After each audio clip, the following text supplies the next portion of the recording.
Hello dear students, कैसे हो आप सभी। I welcome all of you on my YouTube channel.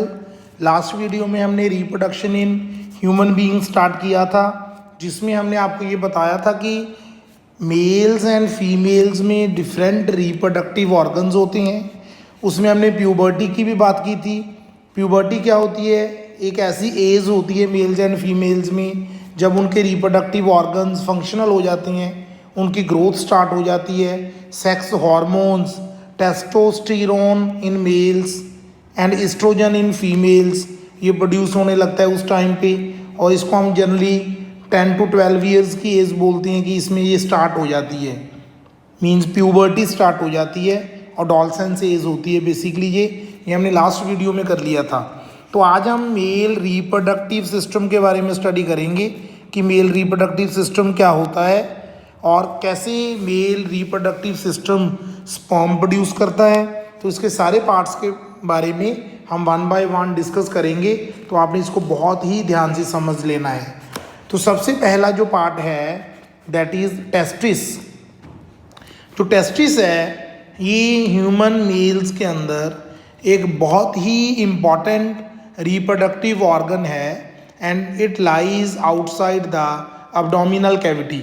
और इस पार्ट पे मेल गैमीट होता है, तो हम यहाँ पे M.G लिख देते हैं। It represents male gamete. और मेल गैमीट कौन सा होता है? Sperm cell. स्पर्म प्रोड्यूस करते हैं जो टेस्टिस होती हैं। तो अगर सबसे पहले मैं आपको टेस्टिस के बारे में बताऊं कि टेस्टिस क्या होते हैं, ये प्राइमरी रिप्रोडक्टिव ऑर्गन्स होते हैं मेल बॉडी के अंदर, और ये अब्डोमिनल कैविटी से बाहर लाई करते हैं, lying outside the abdominal cavity. Okay. और इनके दो काम होते हैं। पहला काम क्या होता है कि ये स्पर्म प्रोड्यूस करती हैं, और दूसरा काम इसका क्या होता है, ये सेक्स हार्मोन जिसका नाम होता है टेस्टोस्टेरोन। मैं यहाँ पे लिख देता हूँ टेस्टोस्टेरोन। टेस्टोस्टेरोन नेम का एक हार्मोन होता है मेल बॉडी के अंदर। तो ये मेल बॉडी के अंदर इस हार्मोन को क्या करती हैं, रिलीज करते हैं, सिक्रीट करती हैं। तो दोनों फंक्शंस आपको पता चल गए। पहला फंक्शन होता है स्पर्म रिलीज करना, ठीक है। स्पर्म क्या होता है? मेल गैमीट होता है। दूसरा काम इसका होता है टेस्टोस्टेरोन को रिलीज करना। तो टेस्टिस का ये मेन काम हो गया। सेकंड आ गया स्क्रोटम। स्क्रोटम क्या होता है? Scrotum is a pouch of skin. Skin का एक पाउच होता है, ठीक है, that Hanks between the legs and इसके अंदर टेस्टिस प्रेजेंट होती हैं। Means scrotum is the outer covering of testis. Testis को कंटेन करते हैं स्क्रोटम। और टेस्टिस मेल बॉडी में कितने होते हैं? 2 testis are present in human male body. तो आई थिंक ये बात भी आपको समझ आ गई। थर्ड आ गया बास डिफरेंस। बास डिफरेंस क्या होता है? बास डिफरेंस बेसिकली एक ट्यूब है जिसकी लेंथ अप्रॉक्सीमेट, ये अप्रॉक्सीमेट लिख रहा हूँ, 40 सेंटीमीटर होती है, विच कैरी स्पर्म्स, जो स्पर्म को कैरी करती है, क्योंकि स्पर्म यहाँ से प्रोड्यूस हुआ तो यहाँ से वो क्या कहाँ पे जाता है? सेमिनल वेसिकल के पास जाता है। ये है सेमिनल वेसिकल्स। तो यहाँ पे क्या आ गया? स्पर्म आ गया। तो that is the path of sperm. तो स्पर्म को कौन लेके जाता है? बास डिफर्न, जो एक ट्यूब है, 40 सेंटीमीटर के आसपास इसकी लेंथ होती है, जो स्पर्म को सेमिनल वेसिकल के पास लेके जाती है।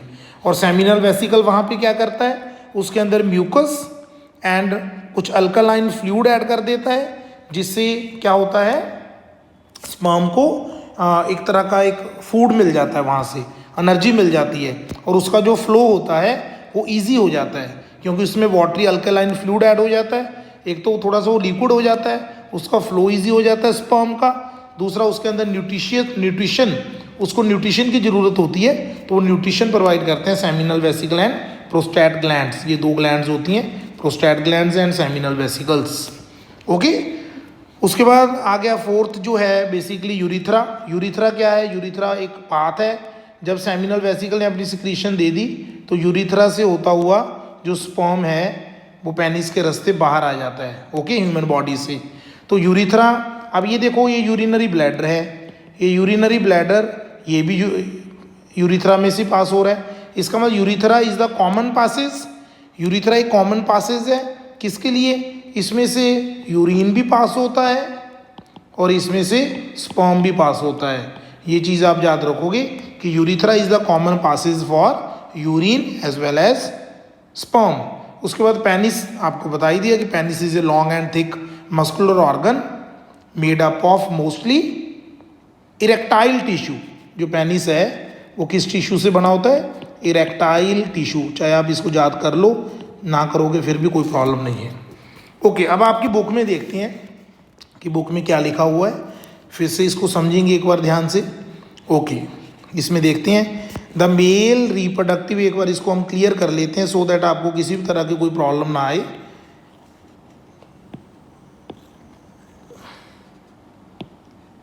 एक बार मैं इसको क्लियर कर रहा हूँ, चलो ठीक है। Okay, the male reproductive system, यहाँ से हम स्टार्ट कर रहे हैं अभी, ये आपके सामने है।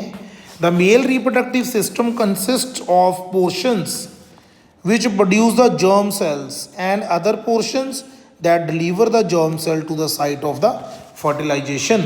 कि एक तो germ cell का प्रोड्यूस होना, germ cell किसको कह रहे हैं? sperm cell को कह रहे हैं, जो यहाँ पे प्रेजेंट होते हैं, टेस्टिस में प्रेजेंट होते हैं। और दूसरा काम, इस germ cell को लेके जाना साइट ऑफ फर्टिलाइजेशन पे।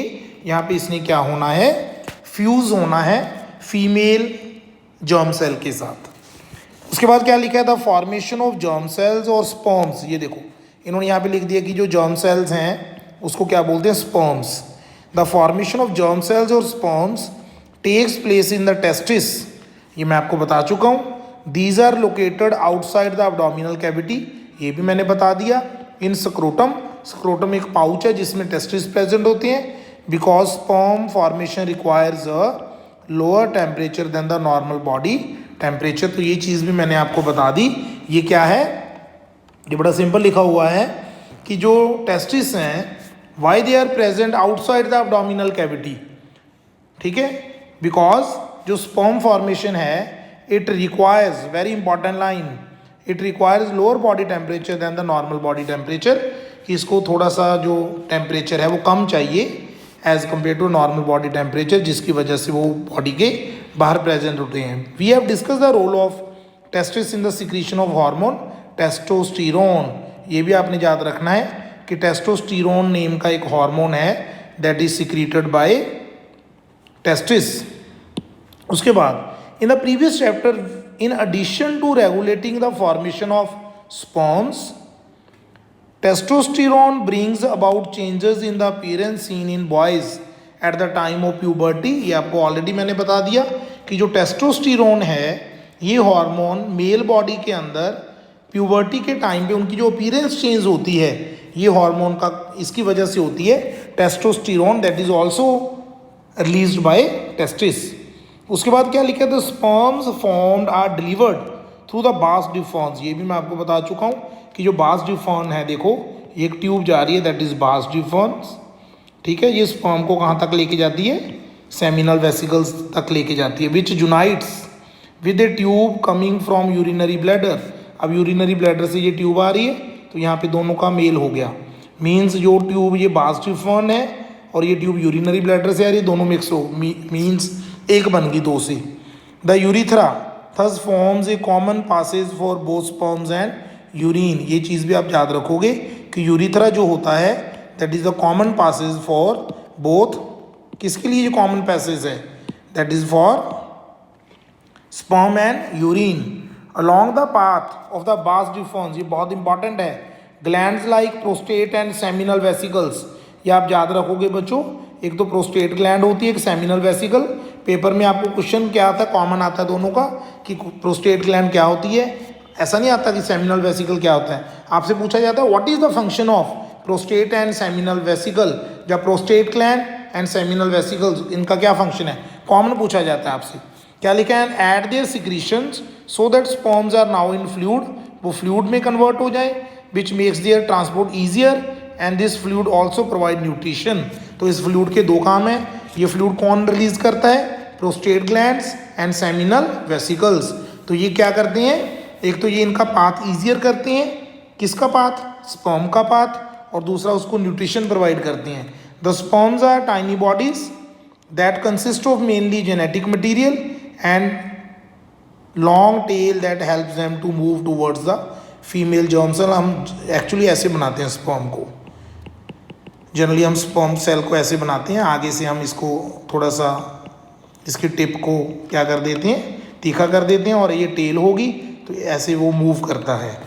ठीक है, तो इसका काम क्या होता है, फीमेल जर्म सेल के साथ फ्यूज़ करना ताकि फर्टिलाइजेशन हो सके।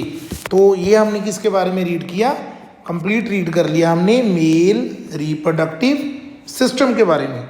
तो आज हम इसके बारे में पढ़ेंगे, नेक्स्ट वीडियो में हम फीमेल रिप्रोडक्टिव सिस्टम की बात करेंगे। तो अगर आपको ये वीडियो अच्छी लगे तो आप इसको लाइक ज़रूर कर दिया करो और अपने फ्रेंड्स के साथ शेयर भी कर दो। Okay, thank you.